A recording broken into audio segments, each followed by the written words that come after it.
السلام علیکم ورحمۃ اللہ وبرکاتہ۔ اعوذ باللہ سمیع العلیم من الشیطان الرجیم، بسم اللہ الرحمن الرحیم۔ ایک بہن کا سوال تھا کہ قاری صاحب کوئی ایسا پیرامیٹر ہے، ایسا طریقہ کار ہے جہاں سے ہمیں پتہ چلے کہ یہ جادو ختم ہو گیا ہے جو ہمارے اوپر کسی نے عمل کیا تھا، تو اس کے بارے میں ہمیں کائنڈلی انفارم کریں۔ اور یہ کافی سارے بھائی بھی سوال کرتے ہیں، اکثر لوگوں کا یہ سوال ہوتا ہے۔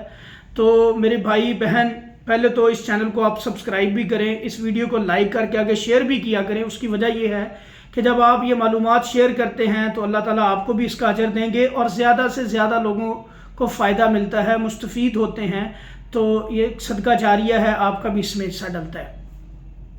اب میرے بھائی بہن جن کے ساتھ جادو ہوتا ہے، پہلی بات، آپ کبھی بھی کسی سے میرے بھائی حساب نہ کروایا کریں، ٹھیک ہے؟ یہ طریقہ کار غلط ہے۔ آپ کی رہنمائی اللہ تعالیٰ کر دیتے ہیں۔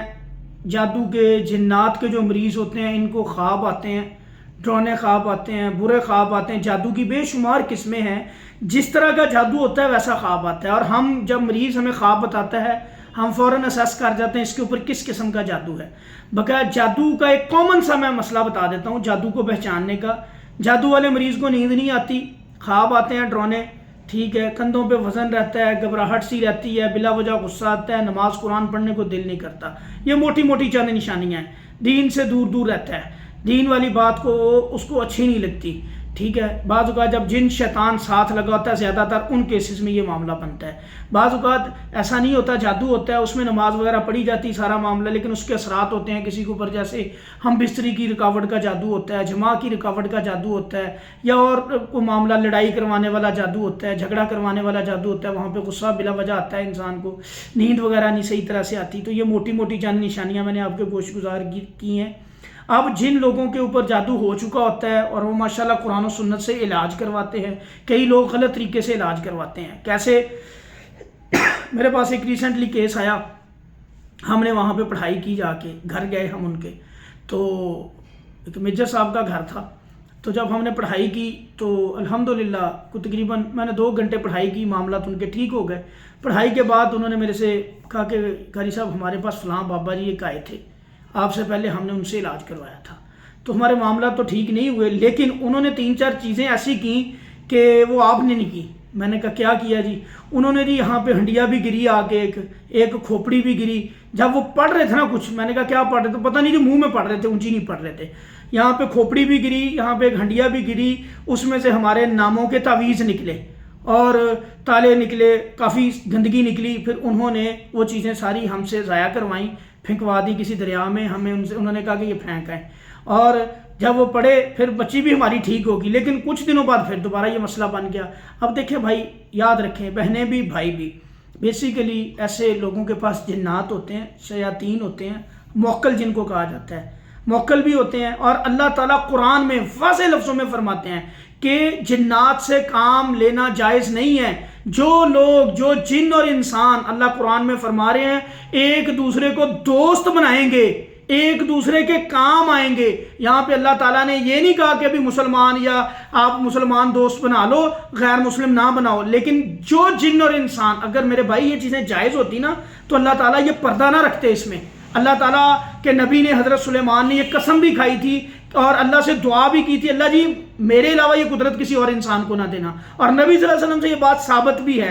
نبی کریم حضرت محمد صلی اللہ علیہ وسلم نے ایک جن کو پکڑا تھا جو نبی صلی اللہ علیہ وسلم کو تنگ کر رہا تھا نماز کے اندر، اللہ کے نبی نے اس کو چھوڑ دیا۔ اسی لیے چھوڑا کہ تمہیں اللہ، میرے بھائی نے ایک تو اس بات کی اللہ سے دعا کی تھی کہ کوئی میرے علاوہ ان کے اوپر حکومت نہ کرے۔ اگر یہ چیز میرے بھائی نے دعا نہ کی ہوتی اور اللہ نے منع نہ کیا ہوتا تو میں آج تجھے مسجد نبوی کے ممبر کے ساتھ باندھتا، ستون کے ساتھ بلکہ باندھتا، اور بچوں کو بلاتا تیرے ساتھ، کھیلتے، تجھے پتھر مارتے۔ تو میرے بھائی یہ چیزیں جائز نہیں، نبی نے یہ کام نہیں کیا۔ ہم کون ہوتے ہیں؟ کیا جاسوسی کا کام نبی صلی اللہ علیہ وسلم ان سے نہیں لے سکتے تھے؟ حالانکہ جنات پہ بھی نبی صلی اللہ علیہ وسلم نے تبلیغ کی، جنات کے اوپر بھی اللہ کے نبی صلی اللہ علیہ وسلم نے کام کیا، ان کے مسائل جا کے حل کرتے تھے، مسائل بتاتے تھے نبی صلی اللہ علیہ وسلم۔ لیکن کسی جن سے کوئی ایک بھی روایت حدیث سے نہیں ملتی جہاں پہ نبی صلی اللہ علیہ وسلم نے جنات سے کوئی کام لیا ہو۔ تو میرے بھائی یہ تو قطعاً ہے ہی حرام، غلط۔ بلکہ جو لوگ یہ کام کرتے ہیں، اللہ قرآن میں فرما رہے ہیں کہ میں ان کو جہنم کا ایندھن بناؤں گا، میں ان کو جہنم میں پھینکوں گا، جو ایک دوسرے کے دوست ہیں، جو جنات انسان ایک دوسرے کے لیے کام کرتے ہیں۔ اب یہاں پہ میرے بھائی بہن اس بات کو یاد رکھیں کہ آپ نے جو بھی معاملات ایسا کام کرتا ہے یہ شبدہ باز ہوتا ہے، یہ آپ کو انسپائر کرنے کے لیے، آپ کو متاثر کرنے کے لیے ساری شرارت کر رہا ہوتا ہے۔ ان کے پاس بھی جنات ہوتے ہیں، مریض والے بھی جنات ہوتے ہیں، یہ آپس میں ایک دوسرے کے ساتھ سیٹلمنٹ کر لیتے ہیں، بعد میں پھر وہ تنگ کرنا شروع کر دیتے ہیں، اور اس کا نقصان مریض کو ہو رہا ہوتا ہے۔ جیسے ایک شیطانی عمل کسی نے پہلے کیا، اب ایک اور عامل آیا، اس نے بھی شیطانی عمل اس کے اوپر کیا، اب 2 عمل ہو گئے، پھر کسی کے پاس ایک اور عمل ہو جائے گا۔ اب آپ کا مسئلہ زیادہ گمبھیر، پیچیدہ، کمپلیکیٹڈ ہو جاتا ہے، علاج میں بھی دقت آتی ہے جب آپ صحیح طریقے سے علاج کرتے ہو تو ٹائم بھی زیادہ لگتا ہے۔ تو میرے بھائی بہن یہ طریقہ علاج صحیح نہیں ہے، قرآن سے علاج کرنا ہے جیسے نبی صلی اللہ علیہ وسلم نے کیا، وہی صحیح طریقہ ہے۔ اگلی چیز، ہاں، جس کا جادو قرآن سے علاج کر رہا ہے، فلک ناس ہے اور بہت ساری آیات ہیں جادو کو ختم کرنے والی، وہ پڑھتا ہے یا کسی سے علاج کرواتا ہے، قرآن ہی پڑھا اس بندے نے اس کے اوپر، ہاں ایسے لوگوں کو پھر اچھے خواب آنے شروع ہو جاتے ہیں، کاروبار کی جو بندشیں سی رکاوٹیں تھیں وہ ختم ہو جاتی ہیں۔ جیسے ایک بندش کا جادو کیا جاتا ہے، کمرہ امتحان میں بندہ بیٹھا ہوتا ہے، اس کا پیپر اس کو آتا ہوتا ہے لیکن حل نہیں ہو رہا ہوتا، یا کسی جگہ پہ پھنسا ہوتا ہے، وہ اسے رستہ نہیں مل رہا ہوتا، پھر اس کو ایسا خواب آئے گا کہ اس کو رستہ مل جاتا ہے اور نکل جاتا ہے، پیپر بھی اس کا حل ہو جاتا ہے۔ یعنی کہ اچھے خواب آتے ہیں۔ بعض اوقات کوئی جن اس کے اوپر حملہ آور ہوتا ہے کتے کی شکل میں یا سانپ کی شکل میں، تو اس کو قتل کر دیتا ہے، وہ مار دیتا ہے، یہ بھی ایک اچھا خواب ہوتا ہے۔ تو اس طرح کے خواب جو ہوتے ہیں یہ سمجھنے، اور اسی طرح شادی کی بندش کا کوئی ہوگا تو اس کے اوپر بھی وہ معاملات، اس کی شادی ہو جائے گی، رکے گی نہیں، رکاوٹ نہیں آئے گی، اور مختلف جس طرح کا معاملہ رکاوٹ بندش والا جادو ہوگا بیماری کا تو بیماری ختم ہو جائے گی، بندہ ٹھیک ہو جائے گا۔ تو یہ علامات ہوتی ہیں۔ اچھے خوابوں کا سلسلہ سب سے پہلے شروع ہو جاتا ہے، کندھے ہلکے ہو جاتے ہیں، غصہ ختم ہو جاتا ہے، نیند رات کو بہت اچھی آتی ہے۔ تو میرے بھائی بہن جن کے ساتھ بھی یہ ایک بہترین طریقہ ہوتا ہے اس چیز کو اسیس کرنے کا، اور نماز قرآن کو دل کرتا ہے بندہ، قرآن نماز خشوع و خضوع کے ساتھ اچھے طریقے سے پڑھتا ہے۔ تو اللہ کے فضل و کرم سے انشاءاللہ جن بہن بھائیوں کو ان چیزوں کا علم نہیں تھا وہ الحمدللہ امید ہے ان کو سمجھ آئی ہوگی، جن کو نہیں بھی ہوتا بتایا کریں، یہ آپ کا فرض ہے۔